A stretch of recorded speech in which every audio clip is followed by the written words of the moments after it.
یا آپ صلی اللہ علیہ وسلم کے سامنے بار بار لیے گئے ہیں، لیکن آپ صلی اللہ علیہ وسلم نے انہیں تبدیل نہیں فرمایا۔ چھٹے نمبر پر نام ہے اسما۔ یہ بھی نہایت ہی خوبصورت نام ہے۔ اس کا معنی ہے بلند مرتبے والی اور درجے والی۔ ساتواں نام ہے حسنہ۔ اس کا مطلب ہے خوبصورت یعنی حسن والی۔ صاحبہ کا نام ہے اور بہت ہی خوبصورت نام ہے۔ آٹھواں نام ہے رجا یعنی امید، مطلب امید کی کرن، لہذا کسی بچی کی ذات میں اس نام کا بھی بڑا اثر ہے، تو اس نام کی برکت سے اللہ تبارک و تعالی بچی کے نصیب جگا دیں گے۔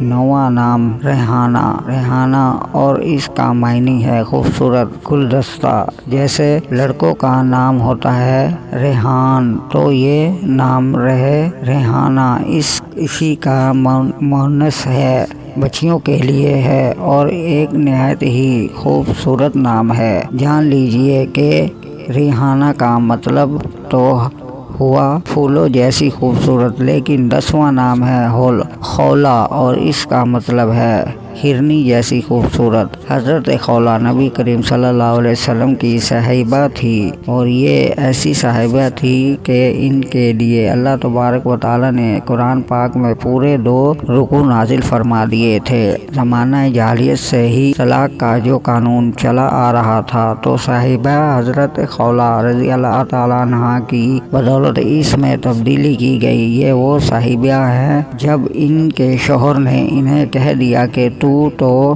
میری ماں جیسی لگتی ہے، تو یہ زمانہ جاہلیت کی بہت ہی سخت طلاق سمجھی جاتی تھی کہ جس پر کسی قسم کا کوئی رجوع ممکن نہ ہوتا تھا۔ لیکن جب حضرت خولا رضی اللہ تعالیٰ عنہ نے نبی کریم صلی اللہ علیہ وسلم کی خدمت میں حاضری کے دوران اللہ سبحانہ و تعالیٰ کے سامنے فریاد پیش کی، تو فوری آپ صلی اللہ علیہ وسلم پر وحی نازل ہو گئی کہ ہم نے اس قانون کو بدل دیا ہے، اور اب قیامت تک جو قانون بنایا گیا ہے وہ یہ ہے کہ جب تک کوئی شوہر اپنی زبان سے 3 مرتبہ اپنی زوجہ کو طلاق نہ دے دے تب تک طلاق واقع نہیں۔ سبحان اللہ، نہایت ہی برکت اور فضیلت والا نام ہے اور یہ نام ضروری رکھنا چاہیے۔ اسی طرح ایک اور صاحبہ کا نام تھا رحیلہ اور اس نام کا مطلب ہے گناہوں سے کوچ کرنے والی یعنی کفر سے کوچ کرنے والی۔ تو جب بھی کوئی کفر سے اور گناہوں سے کوچ کرتا ہے تو یقیناً وہ اسلام کی جانب ہی مائل ہوتا ہے اور یہی اس کے سب سے بڑی خوش قسمتی ہے۔ 12واں نام سعیدیہ ہے، 13واں نام سعدیہ۔ ان کا معنی ملتا جلتا یعنی اچھے وقت والی، خوش نصیب، لہذا بہت ہی اچھے نام ہیں۔ اگلا نام ہے قرۃ العین، بچیوں کا نام ہے اس کا معنی ہے آنکھوں کی ٹھنڈک، آنکھوں کی رونق، لہذا یہ نام بھی اپنی بچیوں کا ضرور رکھنا چاہیے۔ 15واں نام ہے سدرہ اور یہ لفظ سدرۃ المنتہا سے لیا گیا ہے، یعنی وہ درخت جو انتہا کی جڑ میں ہے۔ یہ نام سے بیاباد میں ہے اور اس کا مطلب ہے بیری کا درخت، جیسا کہ پہلے ہی بیان کیا گیا ہے کہ ایسے نام جو صحابہ اکرام یا صاحبات میں سے ہیں جو اللہ کے نبی صلی اللہ علیہ وسلم کے سامنے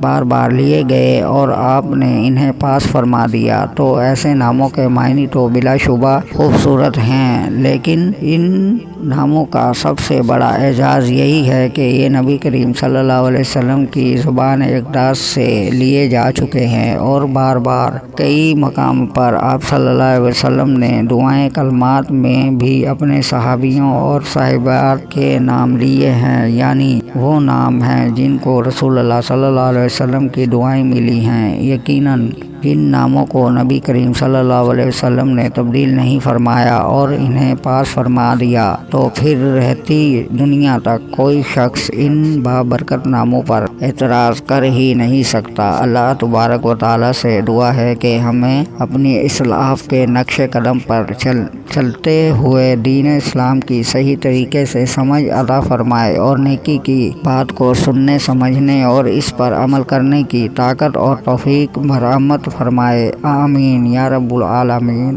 محترم ناظرین، درخواست ہے کہ میری آج کی ویڈیو کی اس معلوماتی ویڈیو کو لائک اور شیئر کر دیجیے اور میرے اسلامی اور اصلاحی چینل کو سبسکرائب کر لیجیے۔ جزاک اللہ۔